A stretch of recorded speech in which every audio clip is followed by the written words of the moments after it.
bumblebee. Forgot, is that even the right song? Happy New Year! Yes, Happy New Year, Wax's podcast listeners. I apologize for not doing a podcast for the last couple of weeks, but it was the holidays, and I was fucking up.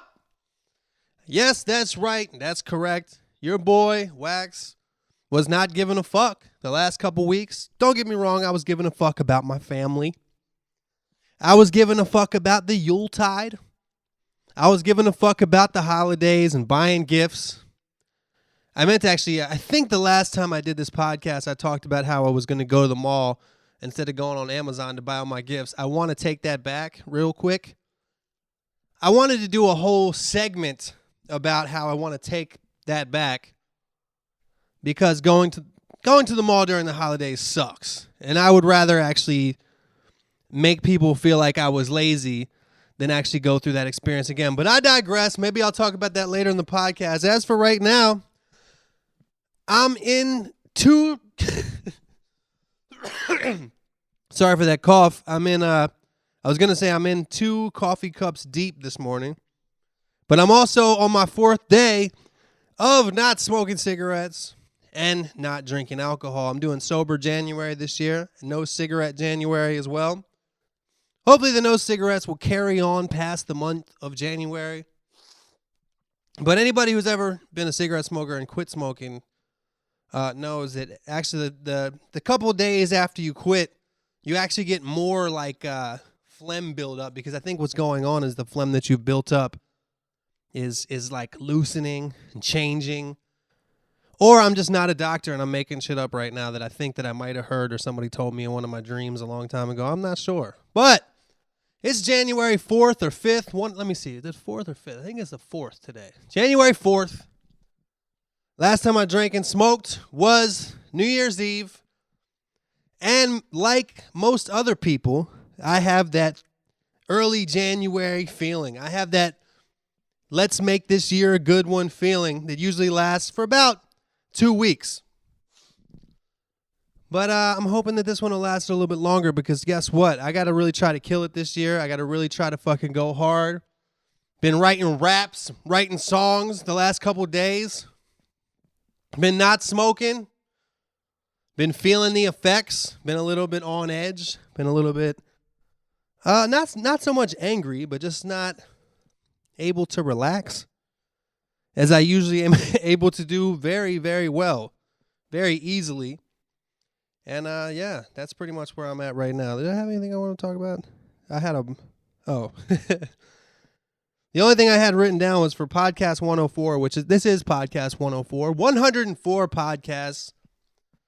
And as much time as there probably should have been, like at least triple that, considering how many days I've missed. But that's besides the point at this point. If you're still listening to the podcast, you understand that it's irregular. But yeah, a couple weeks ago, the only thing I wanted to talk about was how I didn't like going to the store. Didn't like going to the mall for Christmas shopping.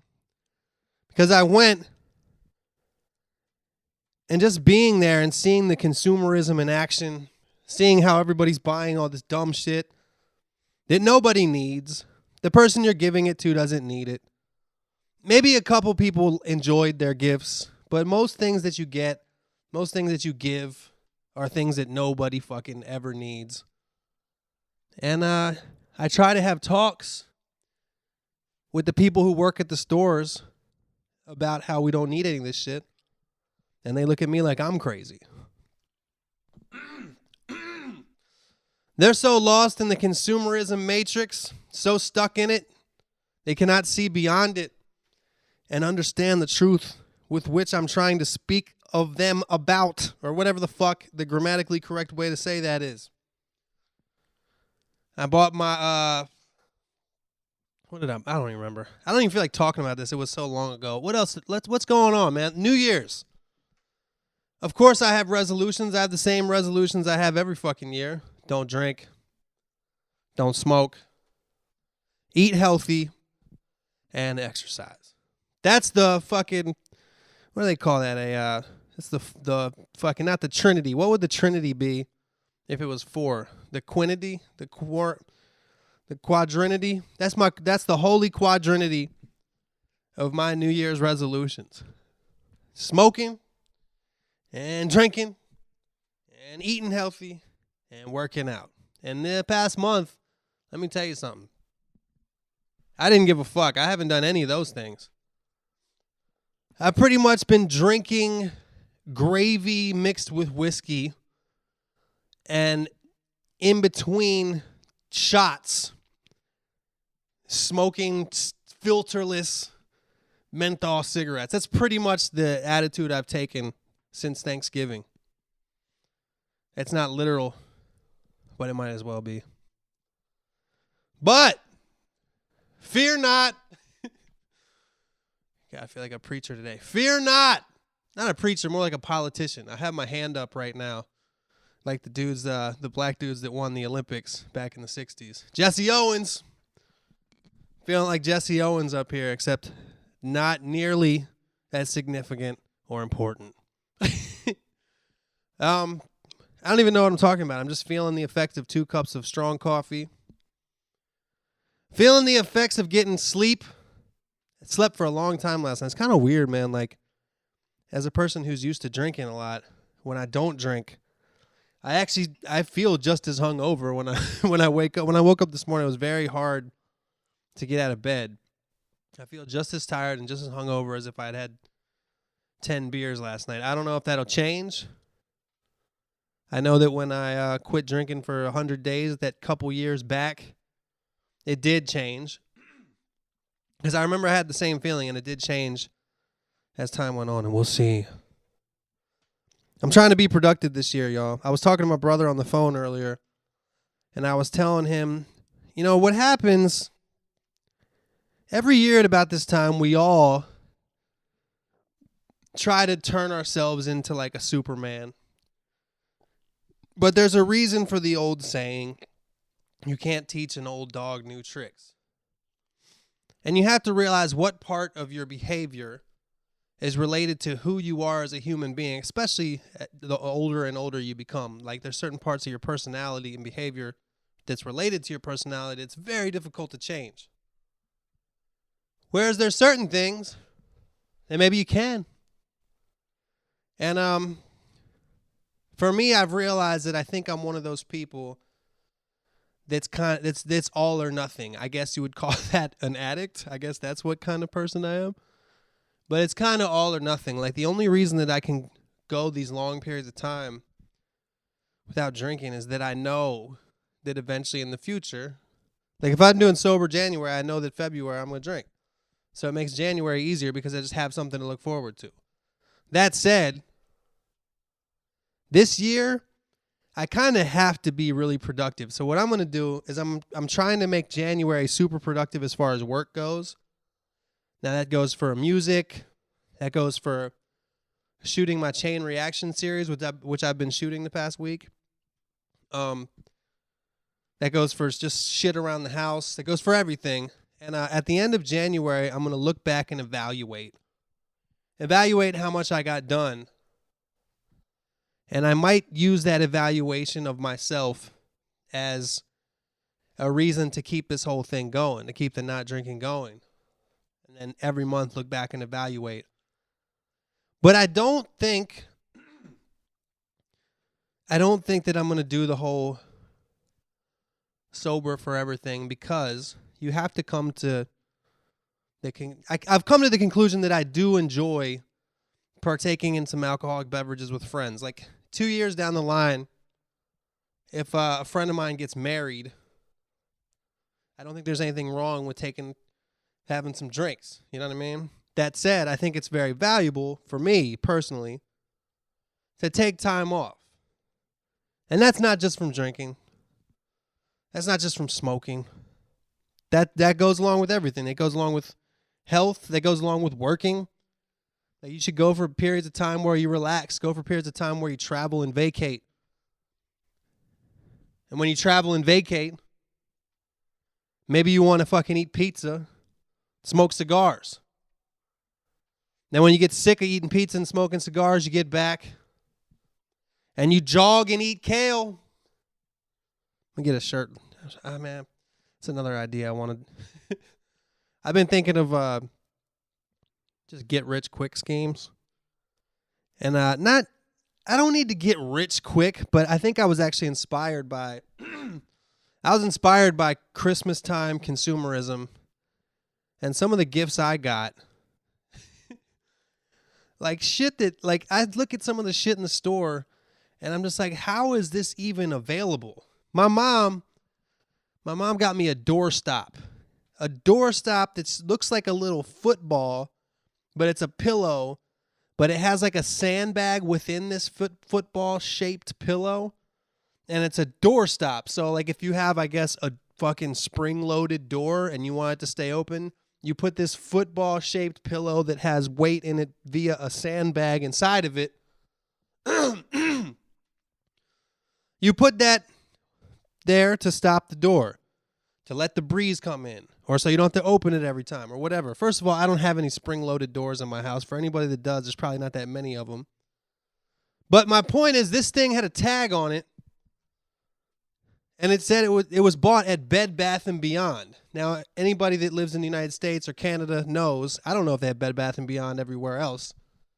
The Beyond is representing the household. There's the bedroom, the bathroom, and beyond. The beyond does not represent where the store is located. So I don't know where it is, but anybody in the United States knows that Bed Bath & Beyond is a very, very popular store. And if you have your product in Bed Bath & Beyond, you're probably making some fucking money. So some fucking asshole said, you know what? I'm going to make a football-shaped pillow with a sandbag inside of it.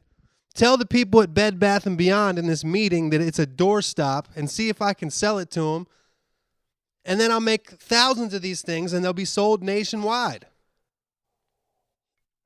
So people like my mom can buy them for their loved ones. And they all will end up in a fucking dumpster. And the guy who made it ends up with all the money. So does Bed Bath & Beyond, obviously. But shit, it's a great idea. If you go into Bed Bath & Beyond to go Christmas shopping, this is what happens, y'all.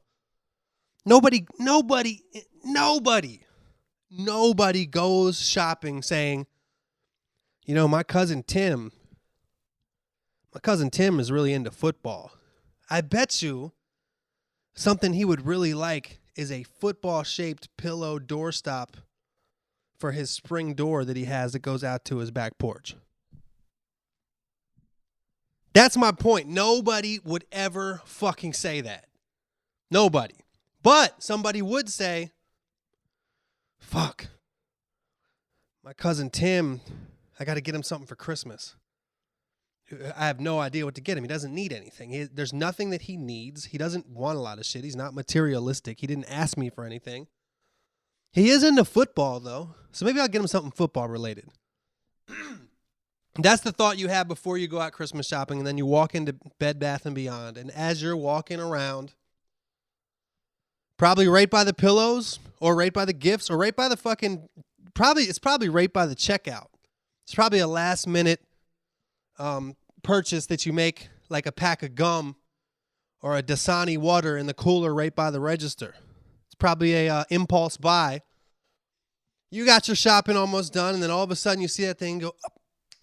Light bulb goes off in your head, and you say, you know what? That football-shaped doorstop pillow, that'd be really good for Tim.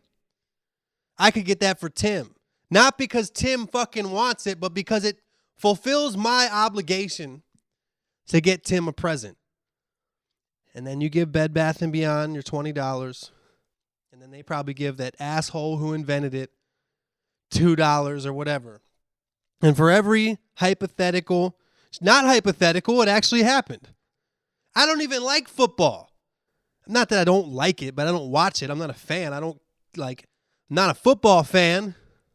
And I that was still bought for me for Christmas. I know it's at least $20.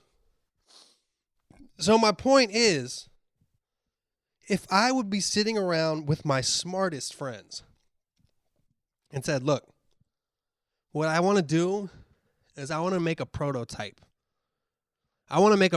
See, I have this little pillow. My prototype, what I want to do is I want to paint it brown and put a shoestring on it to make it look like a football. I want to I want to cut it open and put a sandbag in there. Then I'm going to re-sew it up with that shoestring, and now it's going to look like a football. Except it's going to have a little bit of weight inside of it, so you put it in front of a door. Voila, it's a football-shaped doorstop. And the beauty of this thing is, intelligent friends, that I could sell this idea via the prototype to Bed Bath & Beyond. All my intelligent friends would be like, dude, that's a dumb idea. And you know what would happen? I wouldn't do it. I would have never came up with that idea. Go to the fucking mall, especially during Christmas time, and see how much dumb shit they are selling. If you can get one of those things off, you're good. But the problem is all of us, most of us, we don't think in that way. We don't want to spend our free time making football pillow doorstop sandbags. We want to spend our free time with our families. We want to spend our free time that we have off of our 9-to-5 where we're getting paid for our hourly job, where you're making somebody else that had the good idea rich. We want to spend that time being lazy. And if you took 15 minutes, I feel like if you took 15 minutes out of your day, write it on your to-do list. Write it on your list. Say 15 minutes every day, coming up with ideas. I'm an inventor. Write that down 10 times right now. I'm an inventor. I'm an inventor. I'm an inventor. Invent your own football doorstop pillow sandbag thing. Sell it to Bed Bath & Beyond. Go beyond Bed Bath & Beyond. Sell it to Walmart. Sell it to Target. Sell it to both Walmart and Target, and don't tell each one that you sold it to the other one. And then at the end of the day, be like, bitch, I gotcha. Make up a fucking, I don't know, man. It wouldn't be that hard. But it's a pain in the ass. And some people out there have tried to do this kind of thing every day. Spend their whole life failing. But then one glorious day, that light bulb with that everlasting light pops up above their head. Not that little 60-watt go out real fast light bulb. The everlasting one. The fucking new LED never burn out light. Shines. I mean, it all goes back to the whole, like, you can talk about it or do it. We've all had good ideas. But how many of us have really tried to execute those ideas? The funny thing about it is usually the people that are the executors are the people with the worst ideas. It's just like in the music business. The people that seem to hustle the hardest, granted, there's always people that do both. Those are the real big, long-term winners. But the people that you meet that hustle the hardest usually have the least talent. The people that are the best at promoting themselves are usually the worst at having a good product, if that makes sense. But, every once in a while that product is a hit. Every once in a while that product is the football doorstop for Bed Bath & Beyond, and Bed Bath & Beyond is Def Jam Records or whoever they are. If you get the metaphorical twist that I just took you upon verbally there. Yeah. So you're feeling the effects of me feeling the effects of 2 strong cups of coffee. And no cigarettes. I'm pacing. My mind is racing. I'm pacing. My mind's racing.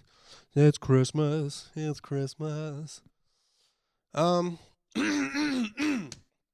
can feel like my chest cavity loosening. You can feel the mucus and tar and nicotine residue slowly getting off of my throat, esophagus, lungs, and gums and teeth. And I can just feel the health just coming inside of my body. Just getting inside of my body, not coming inside of me. What else can we talk about today? It's January 2016. I can't believe how late of a year it is. Obviously, it's the present day, but like 2016, that sounds mad futuristic to me. I know some of you young people that are listening to this that were born in 2000, 2002 and shit. Sounds like some normal shit. But for those of us that were alive in the 80s, 2016, there probably was a movie called 2016 that depicted all kinds of futuristic shit. That said, we have a lot of futuristic shit now. I was watching, this is a recommendation, by the way. I'm sure a lot of you had seen it because everybody's fucking talking about this shit. But I sat and binged watched 10 hours in a row of fucking documentary. I watched that Making a Murderer thing on Netflix. And I recommend anybody watch it. It's extremely compelling television. But what I'm talking about right now is the footage that they were showing, like it was courtroom footage, home video footage, and television news footage from 2004 and 2005. That stuff was a big part of this documentary. A lot of this documentary is news footage from that era. And it's amazing how video technology has improved since then. Like when I think of like the 80s and 90s, sure. If you watch like a televised basketball game from the 80s and look at the way like the score looks and just look at the way that the picture in general looks, like, yeah, you're like, this looks like the 80s. But now shit from 2004 looks fucking all super, super, super low def. Like crazy. You forget, like when you walk into Best Buy nowadays and you see these new like super, super high def shit, like, and it looks crazy. You're like, God damn, that looks amazing. But what you don't realize is the version before that you've already gotten used to in your mind. The version before that you've already gotten used to in your mind. And you're looking at the brand newest one. Like, holy shit, that looks high def. Is the referee in this basketball game going to come out the screen and blow his whistle at me right here in this Best Buy? Is that going to happen? Because that's how fucking realistic this motherfucking striped-shirted bastard looks right now. Lo and behold, he doesn't. Well, what you don't realize is that's your brain getting used to the way this footage looks. And what you don't realize is if you go back, if you could take a time machine back to 2004 Best Buy and look at what the newest television they were selling was then, the opposite effect would happen and you'd be like, holy shit. I can't even see this guy's pores on his face. It's just crazy, man. Like back in that time, it's only 10 years ago. I guess, God damn, 2004 was 12 years ago now. You could have went to high school, college, and a doctorate degree since that time, which many people have done. Congratulations if that's you. But back in that time, which doesn't seem long ago to me. To me, it doesn't seem like a long time ago, 2004. To some of you, it probably seems like forever ago. But, you know, that was when, like, I guess, like, 50 Cent was hot. Ja Rule? That was actually even later than that. Because Ja Rule was on TV talking about 9/11, so he was hot in, like, 2001. 2004 was probably, like, I don't remember what music was hot in 2004, but I know that around that time, 2002 through 2005, like, it was tight to have a camera that just took still pictures on your cell phone. Like, that was tight and amazing. Like, holy shit, my phone does your phone got a camera on it though? And the pictures look like fucking an Atari video game set. For you guys that are young that don't know what the fuck Atari means, look it up. ATARI. It was a video game system in the 80s. But it's just nuts, man. And it makes me think, of course, the logical thing to think. Hold up. Let me get my last sip of coffee, which I so desperately fucking need. Inevitably, it makes me think, what's this shit going to look like in 2026? Like, how can you get more high def than what life actually looks like? Like, already when I look at a television, then I look at my roommate, the television looks more realistic than they do. So how can they even get more realistic? I guess the only way to do it would be to have it 3D. Like, your television is actually horizontal. Your television looks like a table. And people pop up on it like the old school Star Wars thing. No, I didn't see the movie Star Wars, which was if you were here, was going to be your following question. I didn't see it. I never really been too into Star Wars. If I saw it, I wouldn't even know what the story was. I've come to realize, hence the fact that I watched Making a Murderer for fucking 10 hours straight the other day. It was on January 2nd, this past Saturday. I sat and watched 10 hours in a row. How pathetic is that? It's crazy. 10 hours in a row. That shows how compelling it was. But the thing is, it's all based on a true story. Not only based on a true story, it literally is. It's like it's real people, real story, blah blah blah. And I watched it for 10 hours, and I've come to realize, I think that I just don't really care about stories that are made up. Like, I don't care about fantasy. I've never seen Lord of the Rings. I've never seen Harry Potter. I've never had any desire to see either of those things. I think I actually tried to watch Lord of the Rings one time, and I just turned it off in 10 minutes because, like, to me, it's just like, okay, well, this is impossible. This wouldn't actually happen. And I feel like maybe I'm interested in stuff that would happen in real life. I don't care about Superman because people can't fly. I liked Indiana Jones because you can be real good with a whip. You can be good at just having a whip. He's a regular guy. He's my favorite superhero, and I didn't even know he's not a superhero. He's just a guy who's a hero. Anyway, let me take a break real quick and come back with some shout-outs, questions. All right, let's check this out. What do we got? All right, I actually did this list of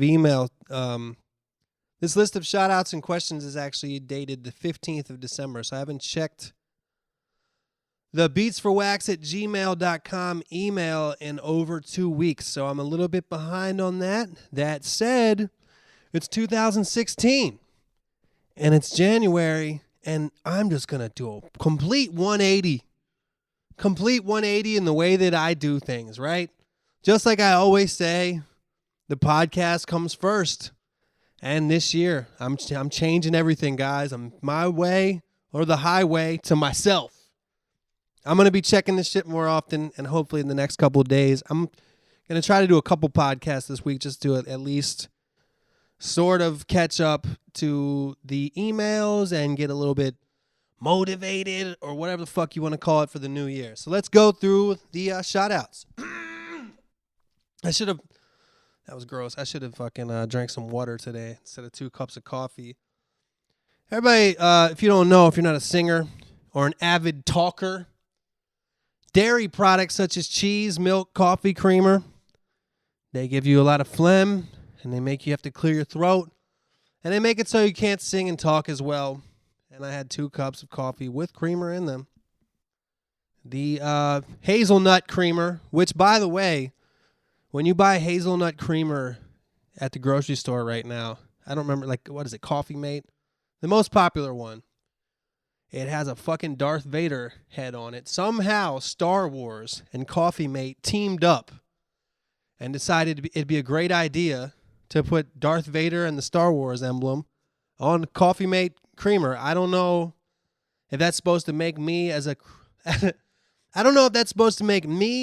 Coffee Mate customer want to watch Star Wars, or if it's supposed to make a Star Wars watcher that's walking through the grocery store more likely to buy the hazelnut creamer. But it's probably a combination of the two. So bravo. When I look at that, I just think about the corporate board meeting deal between the rep from each brand. The Star Wars rep shaking the hand of the Coffee Mate rep and saying in a real sneaky voice, "We're going to make a lot of fucking money together." Sounding like Darth Vader. Probably somebody at Coffee Mate was just a big Star Wars fan and just reached out and was like, how can we do something? How can we make this happen? How can we put Darth Vader on our hazelnut creamers? I chose hazelnut because it kind of sounded like a space term, Planet Hazelnut, And the guy from Star Wars was like, well, I'm actually a big fan of Coffee Mate, so let's fucking get in a boardroom. I'll bring my people, you bring your people. We'll make this movie and creamer interaction take place. All right, whatever, man. I don't even know. Shout out to Robert C. Robert C. recommends the audiobook The Four Agreements. I'm not familiar with that one. I believe Robert C. is from Good At Studios, so shout out to you, Robert C. I believe. I could be fucking that up.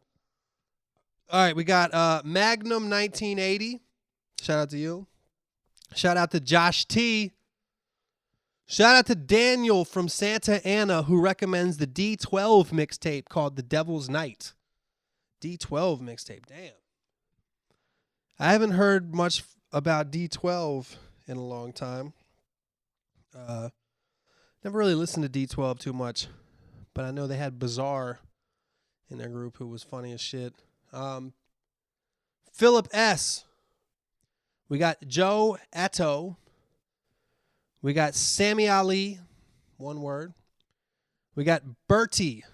I was going to say Birdie, but that sounds like Birdie. It is Bertie from England. And maybe if you have an English accent, you wouldn't get those two things confused, because I've never met somebody named Bert E. Like Bertie. Like, I don't even know if I know anybody named Bert besides Burt Reynolds and Bert from Ernie and Bert. But Bertie, did you talk to Bertie? I'm not that good at accents. Bertie, did you see the birdie flying by? There was a birdie flying by, and then I talked to Bertie from Devonshire. All right, fuck all that. We got Avram, a.k.a. Pete, from Centerville Hall, a person that I knew when I was in college. Listens to the podcast, amazingly enough. He probably can relate to what I was talking about with the fucking television set differences between now and 2004. The fuck do I talk about on this podcast? EJP, shout out to you. We got my man B. Willis, shout out to you. We got Chase from the Fairly Local podcast. Chase said some really Fairly Local podcast. I actually listened to that. He said some really nice things about my album. At Fairly Local Pod is what the Twitter is for if you want to go check out their podcast, Fairly Local. Shout out to y'all. We got Tara M. We got Joe Merck. We got Duffy. We got Amanda from Maryland. Shout out to my boy Aaron, the violinist. Yet another person who has made a Wax's podcast theme song. If you want to do your own version of the Wax's podcast theme song, which is really my version of the Light Bright theme song from the early 80s, send it to beatsforwax@gmail.com. That's FOR, not the number 4. BEATSFORWAX @gmail.com. And I promised anybody who sent me an email or something in the past month, I will try to catch up with that rapidly. Shout out to Jenny Ho. Rotten Smoothie, the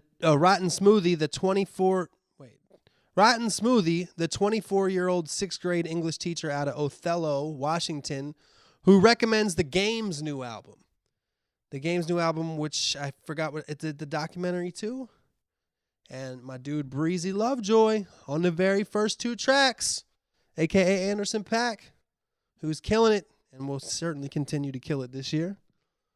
We got Slack Zombie, SLACK space ZOMBIE, Zombie, Slack Zombie, Slack Zombie.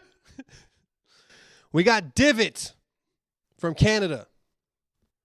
We got Carl. That's it, just Carl. We got MC Resign. He makes MCs resign. And last but not least, we got Jackie Sweetleaf. Shout out to you, Jackie. Happy New Year to all of you. All right, this is from Terrell. I can't remember if it's Terrell or Terrell. He taught whenever I mispronounce somebody's name that's a listener that emails me, and they just like MC Resign. It could have been Resin. I don't know, but every time they email me and say you pronounce my name wrong, it's actually pronounced like this. I only remember that you emailed me and told me that I pronounced it wrong. I don't remember which way is the right way. I never remember which one. Like you say, like it's not Terrell, it's Terrell, or it's not Terrell, it's Terrell. I can't remember which of those is true. I only remember that you told me I was saying it wrong. So I apologize if I continue to say it wrong. It's just like, it's just like, I grew up with a twin brother. People always called me Chris and him Mike, which is obviously the wrong way to go. But if we had something different about each other, like say one of us had long hair, one of us had short hair, you'd only remember, like people would be like, well, I only remember that one of you has, I don't remember if Chris had long hair, Mike has long hair. I mean, shit, I had 2 cousins on my soccer team when I was a kid. I don't remember their names, but one of them was like a blonde kid, and one of them was kind of like dark hair, almost like had like a half Filipino maybe. But I knew that all I knew was they were cousins, and I never got their name right. They looked nothing alike, but just the fact that somebody told me that they were cousins. If they were just 2 kids on the team, I would have had no problem saying fucking Steve and Bill or whatever the fuck their name was. But just because somebody told me that they were cousins, and in my mind I lumped them together, I would never get their name right. I'd always call them the wrong name. So just like Terrell and Terrell, those 2 things are lumped in my mind together. I don't know which one is correct. But anyway, this is from him. What's up, Big Wax? I got a quick question for you in the podcast. Would you rather eat chocolate-flavored shit or shit-flavored chocolate? I think that's a pretty easy one. I'm going to go with shit-flavored chocolate. I don't really even know how that would taste. I guess it would taste like shit. But I'd rather have something taste like shit than be shit. So to me, that's pretty easy. That said, if you gave me shit flavored chocolate and chocolate flavored shit next to each other and didn't tell me which one and just said, "Here, eat both of these. Which one do you like better?" Probably gonna rather have the shit flavored chocolate. But if you, this goes along with what I was just saying. If you tell me what they are, whatever. This is Chris from San Francisco. A Wax with mad A's and X's. Congrats on the 100 episodes, fam. I just want to say your new album is fucking lit, in all caps. I'd say my favorite is Give It To You. That song goes hard, crazy flow. Well, thank you very much. I get mixed reviews on my album. My album Livin' Foul, which you can listen to on Spotify or download on iTunes or get off my website, wax.com.com. See how I throw the promo in there? I get some bad reviews, but a lot of people, every album or mixtape that I've ever put out, people say they don't like it, and then some people say they like it. So if you're an artist, you have to be like, you have to do what you want to do, yo. You have to fucking do what's in your soul and heart. And if somebody doesn't like it, and they say that they're like, well, why didn't you do something like your old one? It's like what Jay-Z said. Like my old shit, buy my old album. You know what I mean? But if you were to try to recreate your old album, inevitably, people be like, well, why this just sounds like your old stuff. You don't want to even evolve or nothing? So you just got to do what you like. And my next album that I'm working on is going to sound mad different than the one I just put out. And you know what? A lot of you motherfuckers aren't going to like it. So you know what you can do? I was going to say you can suck my dick, but you know what? You can't. You can just not listen to it. That's fine.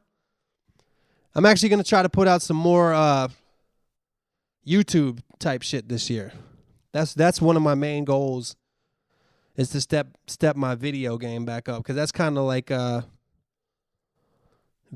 step up my video game. Well, y'all just play video games.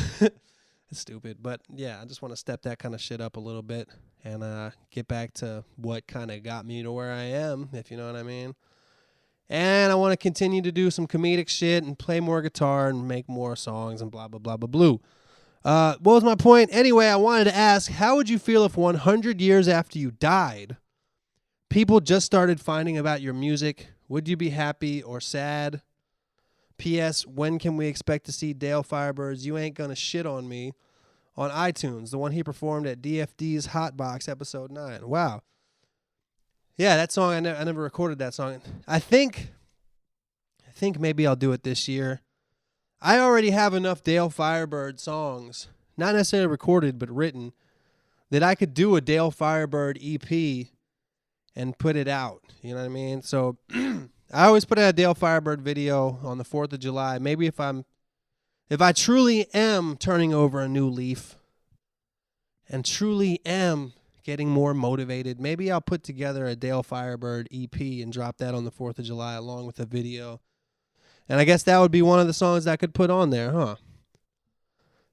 So what was it? Oh, well, somebody found out about my music 100 years after I died, which is highly unlikely, considering you have to understand, like, if you find out about Leadbelly being a blues guitar player and singer from the 1920s and 30s, if you find out about him now, you have to understand that the amount of records from the 20s and 30s that were made is such a small amount compared to how it is now that it's easy to find stuff from that era. There's not as much to sift through. You had to make a record at that time was difficult. Now there's millions of songs made every week. I don't know if that number is correct. But now, like, when people make a song now, like when people write a song, a lot of times recording and writing is done in the same process. It was never like that back in the day. You have a song and then you go in and record it. Now writing and recording is usually done in the same session, in the same process, or whatever you want to call it. And it's just so easy to record, and there's just millions and millions of things to sift through as far as finding older music. So the odds that somebody's going to find me are very small. And if they did, I mean, would I be happy or sad? I'd be fucking dead. That said, maybe in the next 20 years, they'll develop some kind of technology to keep people alive for longer and longer. And in that case, I'd probably be pretty happy about it. Especially if with the money that I got from them discovering me, I could stay alive even longer. Doubtful, though.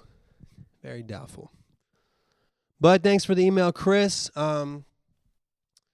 This next email is wait. There's a lot of praise. There's a lot of praise in this one, but it made me feel nice, so I kept it. Hey, Wax, 100 podcasts. Shit is crazy. Congrats on the centenary and the album, man. It's honestly incredible. I know you've probably got a load of praise, but I cannot say thanks. I recently looked in, and I have 120 of your songs in my library. I'm not trying to dick ride. I know it's been said before probably. However, just want to say, and I think I speak for podcast listeners when I say thank you for the music.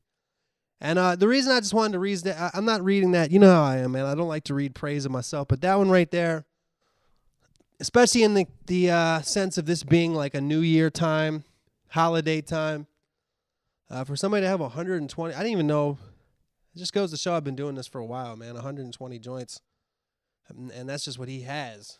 So that's fucking great to hear. This is Francis S. And that's awesome. That just made me feel good, and hopefully that provides some inspiration to any musicians out there to just keep on doing your thing, man, because that's what he has. That's not, I've done a lot of songs, is my fucking point. All right, see, praise all done. No, I can't fucking read without starting to sing. Praise all done now, don't worry, haha. It's funny, I've been recommending you, Dumb, Watsky, and most of your crew for ages, but they never listened. Anderson .Paak was the gateway drug, though. LOL. Since his Compton features an overall blow-up, they've started fucking with you guys, finally. Haha. DW, I'll make them buy some... No, DW means don't worry. I didn't even know that. I'll make them buy some merch. It is funny how that works. Like, most people need some type of...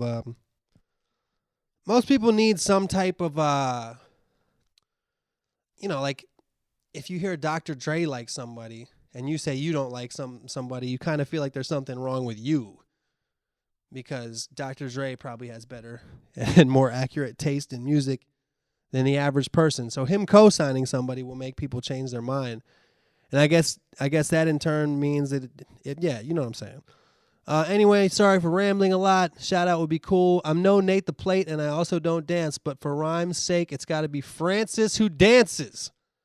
That's all I got. I'm not a rapper. Okay, this is Francis S. from the UK. Shout out to you, Francis. Happy New Year. All that good stuff. All right, let's go on to the next one. Hey, Wax. My name is Lucas. I live on the second floor. My name is Lucas, and I'm from South Carolina. I'll shorten the praise by saying that your music has been a constant in my life. If you could appreciate, okay, no praise anymore. I can't read any more praise on this one, but that was just a little bit of praise, and I appreciate it. Lucas, my best friend's name is Troy. I know he listens to the podcast regularly and even emails you on occasion. We've been friends since our freshman year of high school, and we are both juniors in college now. We initially bonded over hip-hop, and he even introduced me to your music. At the end of our freshman year, I moved from East Texas to South Carolina, and we maintained our friendship via Skype and visits over Christmas and summer vacation. Unfortunately, I started to become extremely selfish and depressed after my girlfriend, who I met in South Carolina, broke up with me after 2 years together. And I shut everyone in my life out, including Troy. After over a year of very little contact, I started trying to rebuild the friendship. Troy was understandably apprehensive because of my habit of dropping off the face of the earth after promising to do better. I recently started to regain a little of his trust, but because of my habit of never answering my phone and being a selfish person in general, Troy is understandably done with the friendship. I know this is my fault and I take full responsibility, but I was hoping you could read this on the podcast so that I could say I'm sorry. He is one of those friends you don't come by often, and one that I will always consider a brother. Anyway, I was also wondering if you still have close friends from Maryland even though you moved to California. If so, how do you maintain those friendships? Thank you for taking the time to reading this. Keep doing what you're doing. Well, Lucas, I thought that was really cool of you. Hopefully, Troy, if you're listening, you'll understand that,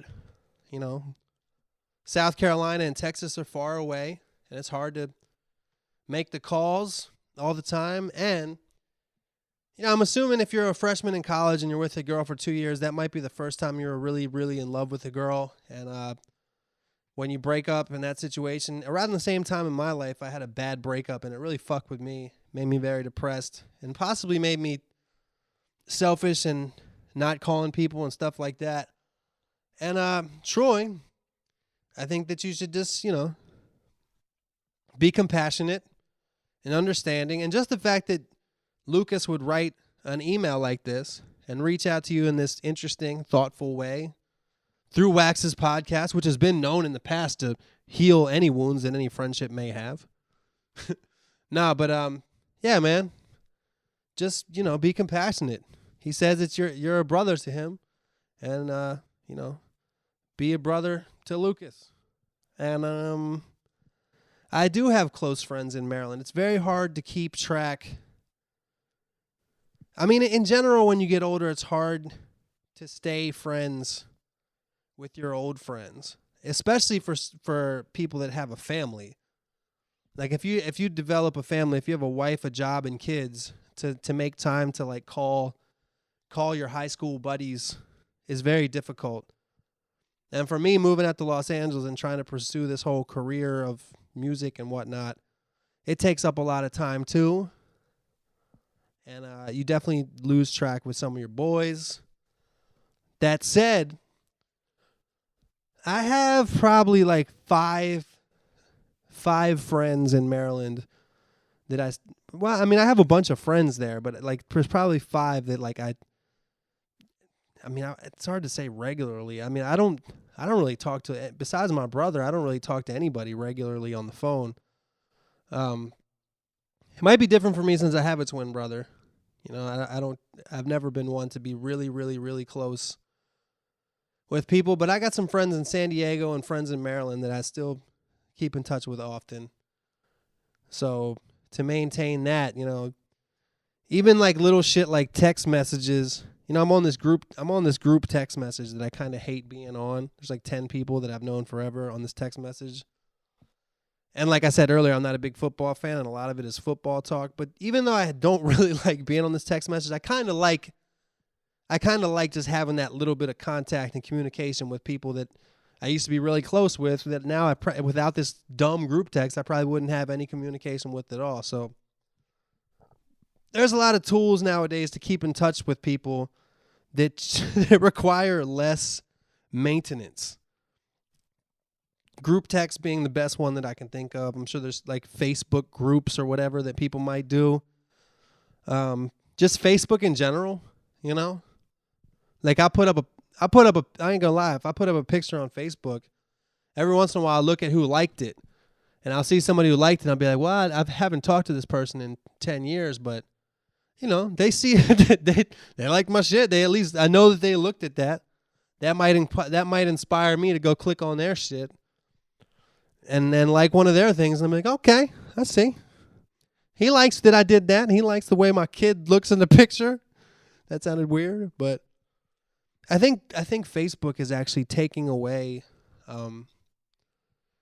30 years ago, if somebody had a high school reunion, first of all, I don't know how the fuck they would find people and give them invitations and shit like that without something like Facebook. But I feel like now, if you want to see what somebody's up to, you can, for the most part, see on the internet creepily what they're up to.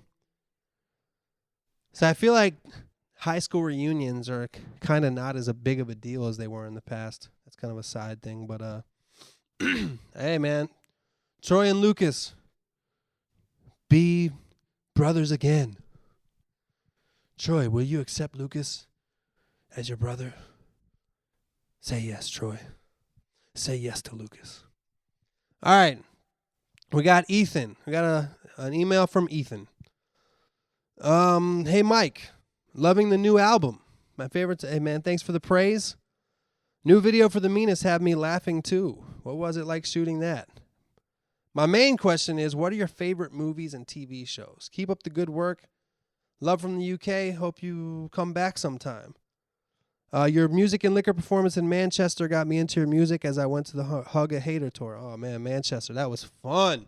God, that was a fun show. I actually have that whole show on audio and video. I should watch that, or I don't even know where that file is. But I have that show taped and mixed.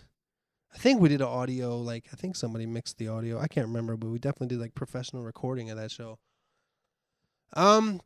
Shooting the Meanest. If you haven't seen it, I put out a video for my song called The Meanest. It's not exactly real popular. Some people love it, some people hate it, but it's definitely it doesn't have that many views or whatever. But I thought it was awesome. Me and my boy AK went down and shot a guerrilla style video at the San Diego Zoo. We just went in there with a camera and I'm just rapping around the zoo, and it was fun. It was extremely fun to do. We felt like we were sneaking. It felt like we were just being sneaky. And sometimes that's really fun to do. My favorite movies and TV shows. I don't really have a lot of movies and TV shows that I watch right now.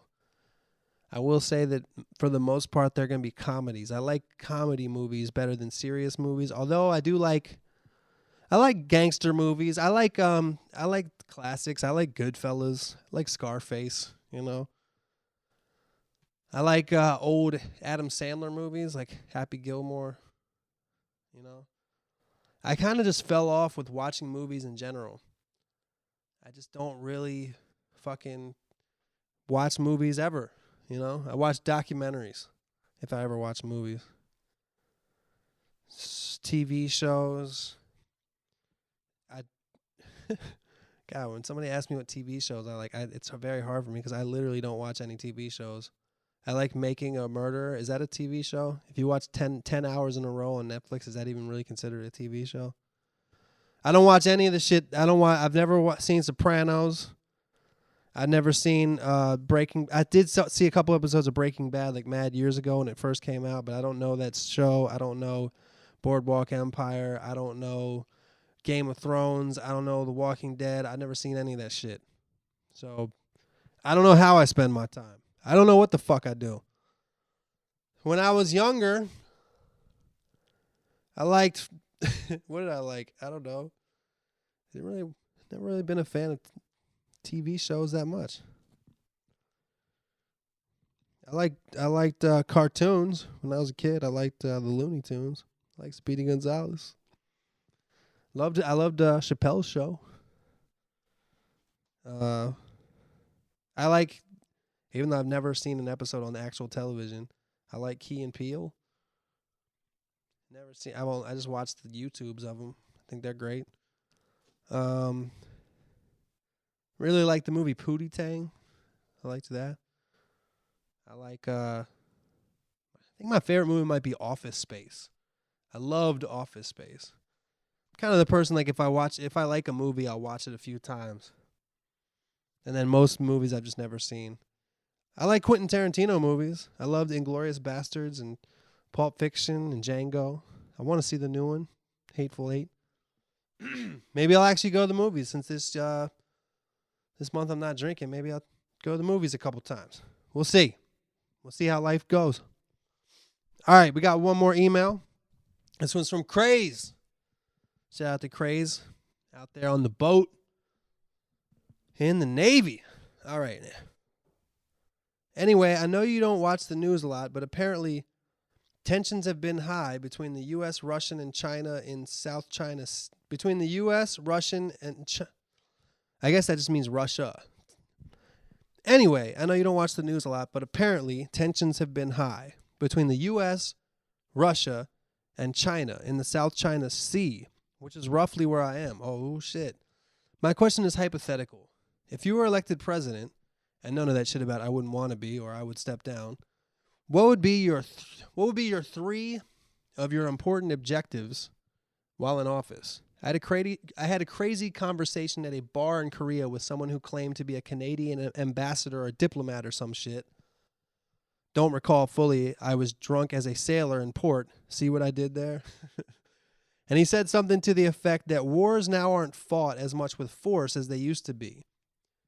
And that now it is more about threat of force and ability to carry out that threat and phone calls for exchange of resources. He was the one that asked me the same question I asked you, and I think I said something to the effect of, 1, get world leaders together and have a sit down and ending passive-aggressive bullshit and act like adults. 2, work on a way to get immigrants documented faster and make the process of becoming an American easier than the stupid-ass citizen test we currently administer, which most people born into America don't even know the answers to. And before I can answer for 3, some Russian hooker or bartender at this fine establishment, it was hard to tell the difference, who had been eavesdropping across the bar said, make the pots legal. So I said, okay, yeah, that. LOL.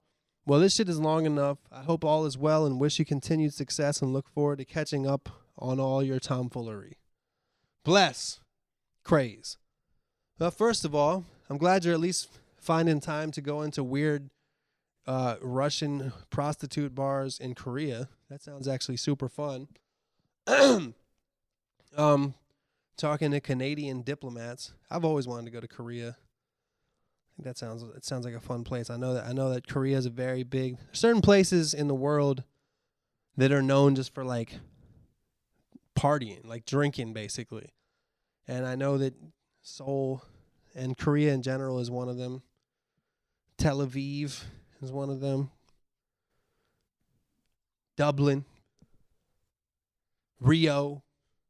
Certain places are just known for that people just get down there, you know. And Korea is one of them. I've always wanted to go there. And I'm sorry to hear that you're in this high tension area between the U.S., Russia, and China. I hope nothing ever happens. And what the Canadian ambassador said as far as wars are less fought and it's more just fought with essentially shit talking about how tough everybody is, that may be true, but eventually, if the tensions run high enough, just like two people fighting, you know, one of them has a knife and one of them has a gun, every once in a while the guy with the knife gets a little brave and the guy with the knife gets shot. It's just like, I don't remember, I don't know if it was on a podcast or something or on a news show. Somebody was talking about how, you know, usually when somebody dies by getting stabbed, like say you get stabbed in a bar fight, usually the person that got stabbed and died was actually winning the fist fight before they got stabbed. And, you know, people that are showing aggression eventually might, you know, use some of the shit that they got. You know, there's never been a weapon that's been invented in the world.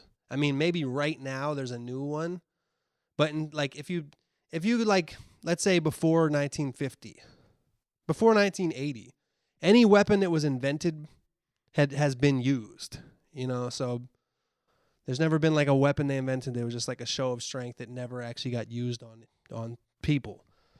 So if shit got crazy, and then China decides to do some crazy shit, then of course we're gonna retaliate by doing some crazier shit. They're gonna retaliate by being crazier than that, and shit could go beyond what the Canadian diplomat told you. That said, the three main objectives, if I was president, first objective would be, it would have to do with like the whole threat of terrorism, and I think my main objective would be to stop spreading fear about it, to stop making it so everybody thinks that we're in this grave danger every day.